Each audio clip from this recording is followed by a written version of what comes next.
এই beautiful ড্রেসটির cutting video আজকে আপনাদের সাথে শেয়ার করছি। তো প্রথমে শুরু করা যাক।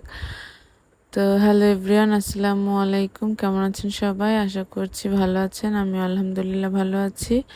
তো এখন দেখুন আমি ওই ড্রেসটি কিভাবে কাটিং করেছি, সম্পূর্ণ ডিটেলস আপনাদের সাথে শেয়ার করছি। তো এখন হচ্ছে আমি বুকের পার্টটুকু আলাদা করে নিয়েছি আর নিচের পার্টটুকু আলাদা করে নিয়েছি। এখন মেপে কেটে নেব। তো এই কাটার সম্পূর্ণ অংশটুকু দেখে আপনারা নিজেরাই তৈরি করতে পারবেন এই ড্রেসটি।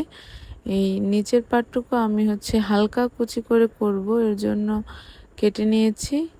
তো দেখুন মাপ অনুযায়ী দেখতে থাকুন এবং কাটতে থাকুন, অবশ্যই হয়ে যাবে। তো আমি প্রথমে গলার মাপটি নিয়েছি 1.5 ইঞ্চি আর লম্বার মাপটি নিয়েছি 2.5 ইঞ্চি, নিয়ে গোল করে রাউন্ড করে দিয়েছি। এরপরে হচ্ছে 3 ইঞ্চি পরিমাণ কাঁধের মাপ রেখেছি, আর যেই কাঁধের ঝুলটা সেটা আমি 4 ইঞ্চি পরিমাণ রেখেছি।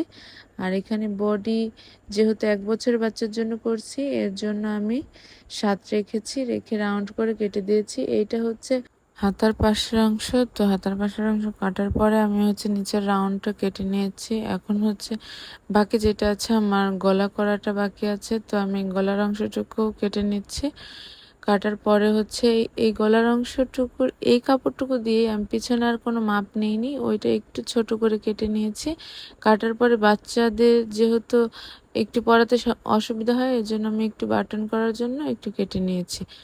তো এরপরে হচ্ছে আমি নিচে যে কুচিটা করেছি ওইটা 20 সেন্টিমিটার রেখেছি মানে আর পাটে, আর লম্বায় রেখেছি 13, আর বুকের পাটটুকু তো দেখলেনি 6 রেখেছি। সব মিলিয়ে এই মাপটুকু ছিল। আর আমি হচ্ছে নিচে যে ডিজাইনটা করব এখন সেইটার মানে মাপ অনুযায়ী কাপড় কেটে নেব। তো সেই কাপড়টুকু কাটছি।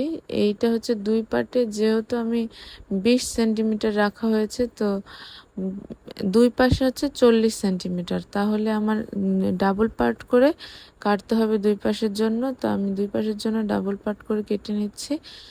এখন এইটা হচ্ছে যে যতটুকু চওড়া দেবে তার উপর ডিপেন্ড করছে। তো আমি বেশি চওড়া দিইনি, মিডিয়ামভাবে রেখেছি।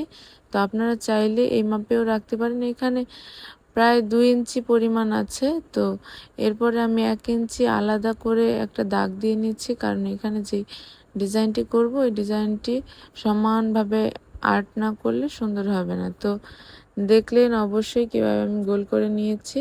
ওটা কেটে নেওয়ার পরে আমি হচ্ছে গলার অংশটুকু কাটছি। তো দেখুন গলার মাপ অনুযায়ী ওই একটু এঁকে নিয়ে কেটে নিচ্ছি। তো এইভাবে করে অবশ্যই আপনারা ড্রেসটি সম্পূর্ণ তৈরি করতে পারবেন। আর এই ড্রেসটি সেলাই টিউটোরিয়াল যদি চান অবশ্যই কমেন্ট করে জানাবেন। আর অবশ্যই এই সুন্দর সুন্দর ড্রেসের ভিডিও পেতে আমার চ্যানেল বা পেজের সাথেই থাকুন। চ্যানেল থেকে দেখলে চ্যানেলটি সাবস্ক্রাইব করে রাখবেন, পেজ থেকে দেখলে পেজটি ফলো করে রাখবেন, আর বেশি বেশি লাইক কমেন্ট শেয়ার করবেন। তো এরপরে হচ্ছে আমি আপনাদের সেলাই টিউটোরিয়ালটি দেখিয়ে দেব, এর জন্য আমার চ্যানেল বা পেজের সাথেই থাকতে হবে। ধন্যবাদ।